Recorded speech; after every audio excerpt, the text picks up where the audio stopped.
Another letter from Odessa about the shelling. This person keeps writing. The next day, he sent me another letter. And here's what he writes. In fact, the person touched on a very important aspect.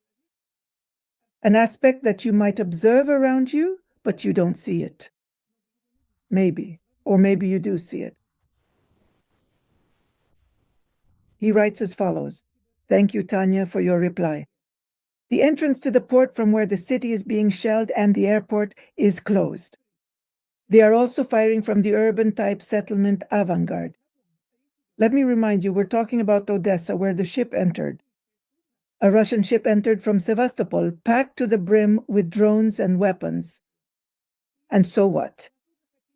Various people, representatives of law enforcement agencies, wanted to board the ship, but they were not allowed. And immediately the judge issued a decision that no one could board the ship. How is that?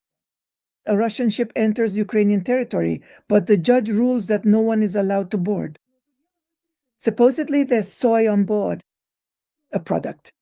Soy? And for this product, for the judge to make such a decision, as a reader wrote to me, as my subscriber from Odessa wrote to me, the judge was paid $100,000. I don't know where this information comes from. That's what he writes. All our judges are corrupt. In Ukraine, in Russia, that's a fact. Many of you have encountered this. And you know for sure that the courts are corrupt. They serve private capital, not the people. We know this now too. So he writes, what about this ship? It unloaded, this was in the previous letter, and then the shelling in the city began. Before that, there had been a lull, most likely because the drones, shells, and short-range missiles had run out. They were depleted. And now a whole ship came in, fully loaded, and brought all that. And the shooting started again. They're firing from the settlement of Avangard, where, as everyone knows, the air defense is located underground. Since Soviet times. If Russia had wanted to destroy it, it could have done so from the very beginning. That's what a reader writes. And the area is fenced off. You can hear the booming shots of cannons coming from everywhere, firing at the city. But the current generation thinks these are all Russian missiles. But I agree, it's probably Russian missiles after all, which were brought in right away. Russian missiles have now been brought in by ship. But whose missiles were brought in? I think that here probably the person expressed it incorrectly. That is, the missiles are Russian, but they're being fired from Odessa. And here comes an interesting fact that I would like many people to pay attention to. He writes, it's getting harder and harder for you to write because psychotronic and psychotropic weapons are being used. Just now I couldn't remember the word psychotronic. When I was writing to you, I spent the whole morning trying to remember the word conspirology. I eat well, but they're messing with my brain, with rays. As a graduate of the Faculty of Applied Mathematics, I have seen notes about psychotronic weapons myself. If people think this isn't true, it's actually truer than the Pythagorean theorem. Although, who knows if it was really Pythagoras who discovered it. But Pythagoras, like you and me, was most likely, as he writes, a Scorpio. And for us, Plato is our friend, but truth is more important. Please read my previous letter. In the previous letter, he mentioned a couple more facts. Maybe I'll share them a bit later. For now, let's stop here, because this is important. What is psychotronic and what is psychotropic? For many listening, it might not matter that much. That is, for many people, psychotronic and psychotropic might seem like the same thing. However, friends, let's dig a little deeper. Psychotropic. That's what people ingest, what gets added to water, what is sprayed into the air. That's psychotropic. It's something that is perceived by a person, by the human body, and specifically by the sense of smell, perceived biologically as a natural process. But the term psychotronic, on the other hand, refers specifically to a technical or technological device, rather than something biological. They are aimed at suppressing a person's will. That's usually the case. Psychotronic weapons can stop the heart. Psychotronic weapons can shut down the brain. Psychotronic weapons can inflict such pain shock on a person that they will howl from a distance and you won't even see where it's coming from. Psychotronic refers to something connected with technology. With technology, that affects a person. I think that's clear. And this is exactly the kind of weapon that is being used today. Well, not just today, I mean, it started being used in this war. When the war began, I said that all types of weapons would be used, including psychotronic, psychotropic, and vacuum weapons. They haven't gotten to all of them yet, but they're already being used. It's just that somewhere, someone didn't tell you the whole story, didn't bring it to the surface. And in general, discussing weapons is a rather thankless task because people don't know anything about weapons at all, not even the military. Well, what about the military? They're just regular people from the general public, and they're only as educated as the people themselves are. They just think they know something. In reality, they don't know anything. It's far removed from them. Completely different devices are being used now. New ones are also being serviced in this war. As you saw, it's a computer game, like I told you before, a computer game. There it is on the battlefield, a computer game. Some kids, they sit with joysticks moving and directly controlling entire squads. Wealthy Ukrainians could buy squads.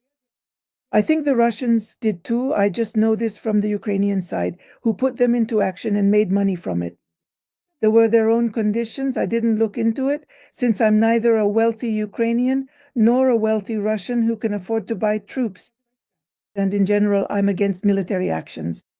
They repel me, because usually military actions develop in an environment of madmen. On the one hand, and on the other hand, degeneration rules on the battlefields. That is, degenerative troops go into battle whose minds are taken away. But the soldiers themselves also complain that by following this order, that's it. And that's degeneration. If a soldier sees that he's being sent there just to die, and he doesn't want to go, then they throw him into the basements. This is what they say in Russia, into Russian basements. And there they chop his head off. But that's degeneration.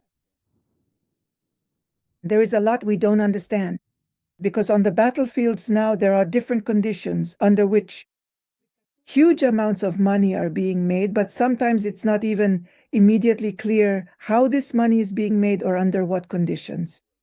But money is being made.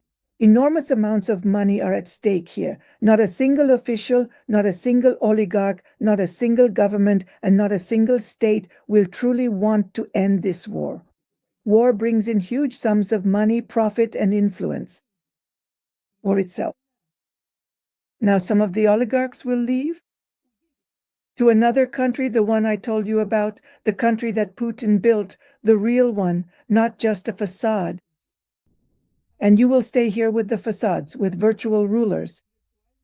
About 7 years ago, I spoke about virtual rulers, about how the courts would be shut down, the banks would be shut down, that all of this would become unnecessary, that all the accounting departments would disappear, and accountants would no longer be needed. Financiers aren't needed. When did I tell you this? A long, long time ago, right? Back then, it was hard to understand. How could the banks be shut down? And where would the money go? How could pensions stop being paid? Where would the pensions go? They are obligated to pay us. Yes, my friends, no one owes you anything. You get paid only as long as they see that it's still necessary, so that within this segment of the population, they maintain the belief that as long as they're being paid, it means the state exists. And so there won't be an uprising. Because if you aren't paid, you have no money to buy food, and there will be an uprising. And that's the scariest thing. And you can't count on that, friends, that it will happen. No, they'll do everything to avoid that. So, pensions aren't being paid. But you didn't believe it. You'll say, in Moscow they pay, friends. But sometimes it's even funny and disgusting when people say, well, we get paid. So what if you get paid? In other places, they don't pay. They just don't pay. But you don't know where. Read the news. Stick your nose into the internet and Google it. People are complaining that their pensions aren't being paid. Because they're stealing, post offices are being closed in small towns, and pensions used to be paid out through the post office. So just because you don't know about it doesn't mean it isn't happening. Of course, trying to prove it just isn't worth it. Why waste your nerves? I predict, I give advice. That's my job. That's how I see my role. I work, I get compensated, and all predictions, if you want readings, that honestly costs money too. As for psychotronic weapons, they've always been used on people, always. They were never just tested, my friends. This word testing, it's the wrong word to use. It was used, not tested, and it has been used since long ago. Even back in Bekhterev's time, way back in the last century, the 1920s. It's not something developed by our systems. It's a creation from long ago. These are old practices. They're not from today. But supposedly they say again from some KGB backroom gossip that we were given something by entities from another world. Friends, we actually want to know very little, even if we say we do. And if you do want to know, you want to know at the level of a circus. Give us a prize in the studio. Show us something. Well, it's just with people like that, you don't even want to talk. Absolutely, I want to tell you that for sure.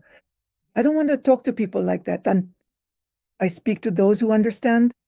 So, about psychotronic weapons. They were supposedly bestowed upon at the level of some historical monarchs who came from the other side. These are entities, spirits that come from another world into ours. Let's say some kind of network.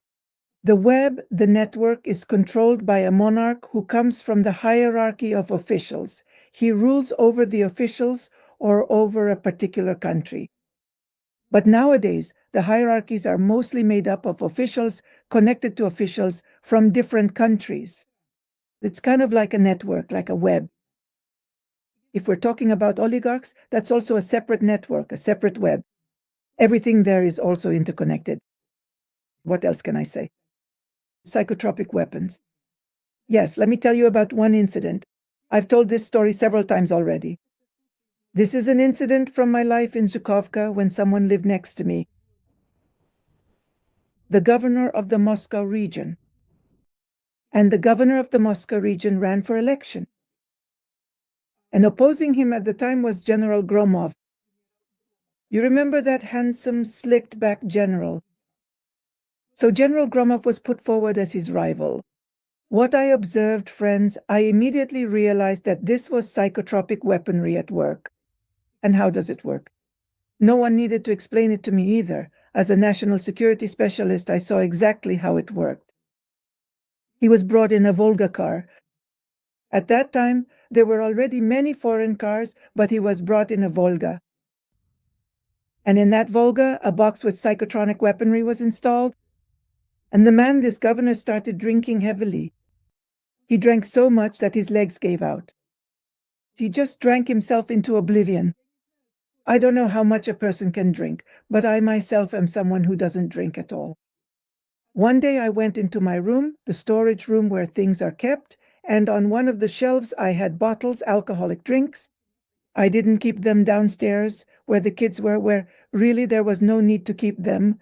I kept them separately in the storage room. And when necessary, I would take them out when someone came over, when it was really needed. But otherwise they were all there, and basically no one ever went in there. But one day when I went in, I felt an urge. I wanted to drink. You understand? But I immediately realized it's not you who wants this.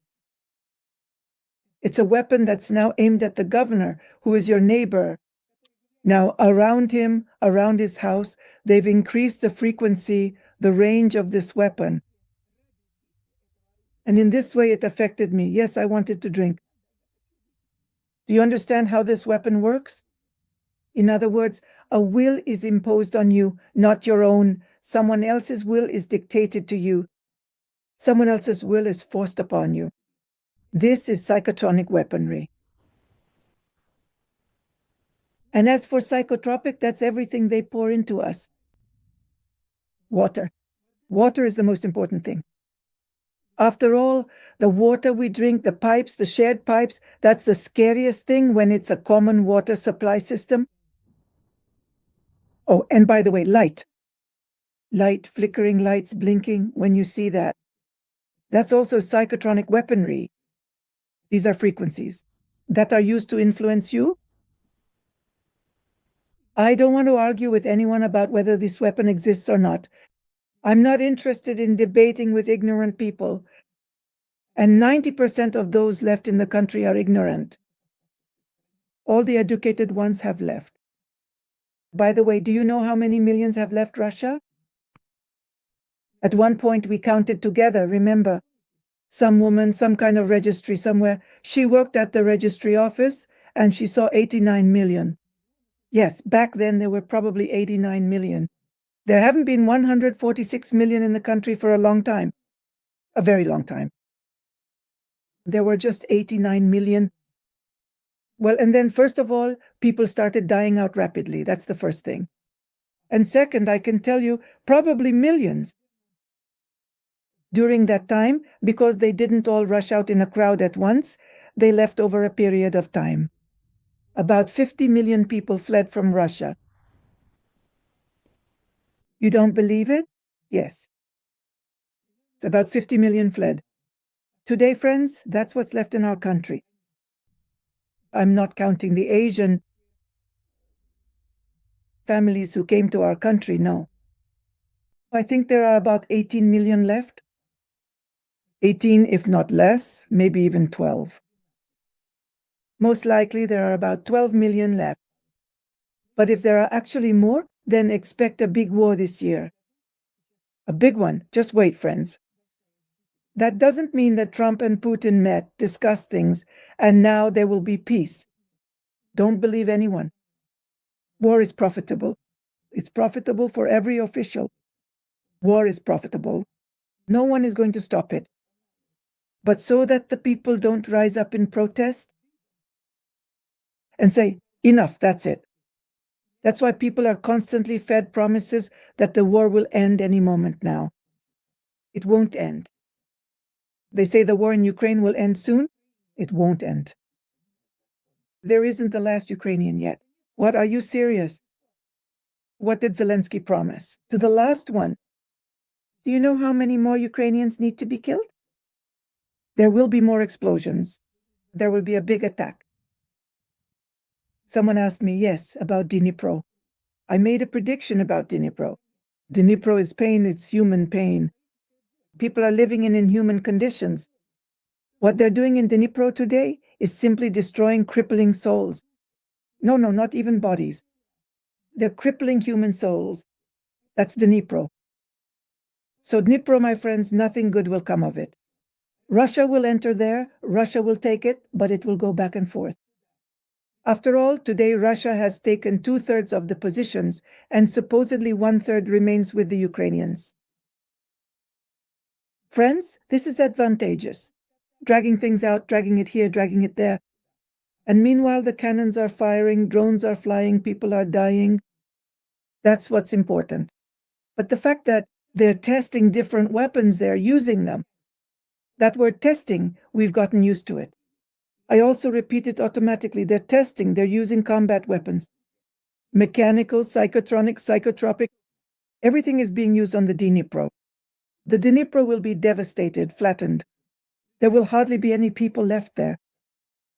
Yes, that's the forecast. I can't give you anything better. Can you? Run. If you can leave, then leave. The Dnipro will be devastated. No, of course, not 100% devastated, but most of it, yes.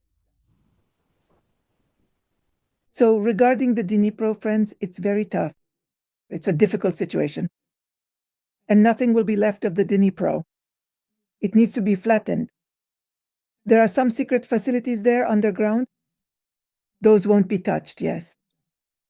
But everything else, everything above ground will mostly be wiped off the face of the earth. But that's under the Dnipro. Still, don't lose heart. Don't lose hope, friends.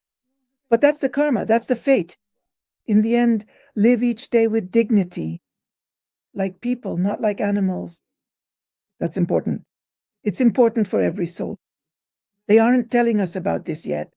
I will talk about souls, about reincarnation. Again, they'll tell you it doesn't exist. In other words, I'll share what I know. Have a good day. Keep your spirits up. Don't lose hope. Try to get out of any situation. This is your life. You have to fight for it. For a life of dignity, not a life of a slave. Throw off your yoke and just be human. Don't eat meat. That's slave food? Food for slaves. Devouring one another. Wishing you good health.